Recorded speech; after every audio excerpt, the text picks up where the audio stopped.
Donc, ça pour mettre en question la vision dite un peu communautariste, où on dit l'homme est complètement phagocyté par la communauté, il n'existe pas, c'est la communauté ou le collectivisme qui existe à sa place.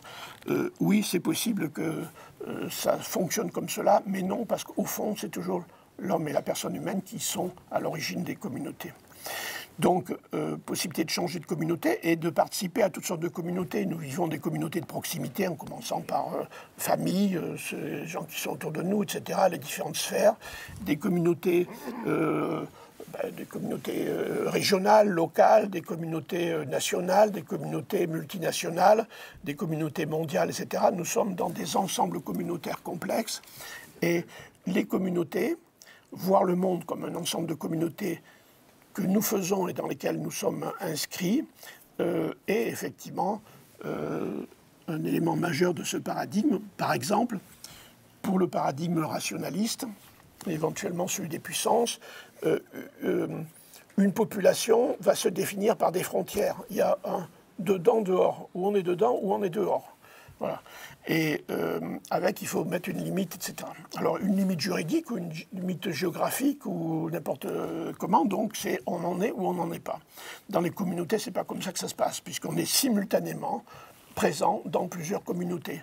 Simultanément, ça veut pas dire qu'à un moment donné, on s'occupe des affaires de 150 communautés, mais on est à un moment dans une vie, dans des affaires de telle communauté ou d'autres communautés, etc. Donc nous sommes dans plusieurs communautés. Et la question de l'articulation d'une communauté, de deux communautés, de plusieurs communautés, est une question très actuelle. Je crois que ne me démentira pas au fond. Effectivement, comment s'articulent plusieurs communautés ensemble pour former une communauté sans que chacune des communautés en soit... c'est une grande question. Le paradigme de la puissance et le paradigme rationaliste sont totalement impuissantes pour résoudre ce problème-là. Nous sommes en plein dedans.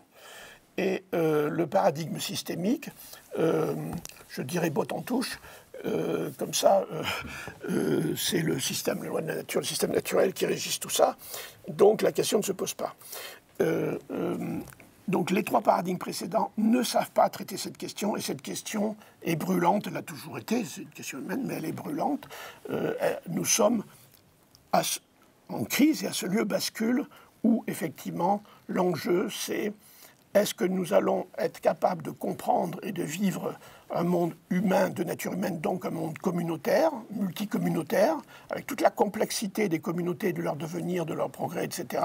Ou est-ce que nous allons essayer de continuer à imposer des paradigmes qui ont été utiles à un certain moment et qui ont montré leurs limites et qui montrent leurs limites parce qu'on est incapable de penser. Alors on pourrait dire que cette incapacité, on peut citer des tas d'exemples dans le monde d'aujourd'hui, de conflits graves qui perdurent, etc. Alors on pourrait dire, on s'y prend mal. C'est pas parce que les moyens sont mauvais, c'est parce que la théorie est fausse. La théorie est fausse. Et le grand problème de notre temps, de notre civilisation, des représentations mentales, c'est l'incompétence théorique pour traiter les affaires humaines telles qu'elles se présentent aujourd'hui et telles qu'on est en mesure, on commence à être en mesure de les approcher.